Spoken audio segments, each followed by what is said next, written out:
ક્રોક્સનું design ખરેખર મગર ક્રોકોડાઇલના માથા પરથી કોપી કરવામાં આવ્યું છે. ના ફક્ત તેમનું નામ ક્રોક્સ મગરનું શોર્ટ ફોર્મ છે, પરંતુ તેમનો લોગો અને તો એમના શૂનો શેપ પણ મગરના માથાને સિમ્બોલાઇઝ કરે છે. ક્રોક્સની શરૂઆત અને ડિઝાઇન. વાતની શરૂઆત થઈ 2002માં, જ્યારે 3 કોલેજના મિત્રોએ ફોર્મ મટીરિયલનો ઉપયોગ કરીને એવા શૂઝ બનાવ્યા જે તેમના રાઉન્ડેડ શેપ અને હોલ્સ એટલે કે છિદ્રોને કારણે બિલકુલ મગરના માથા જેવા દેખાતા હતા. પરંતુ આ શૂઝ મગરથી માત્ર દેખાવમાં જ સમાન નહોતા.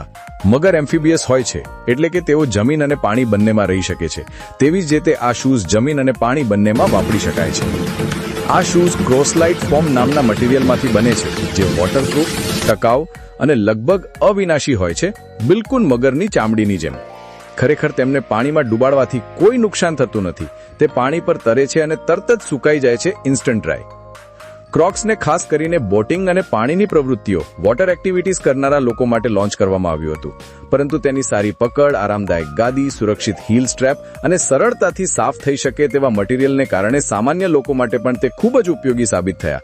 અને આજે આ ક્રોક્સ $4 બિલિયનનો વાર્ષિક રેવન્યુ કમાનારું બ્રાન્ડ બની ચૂક્યું છે.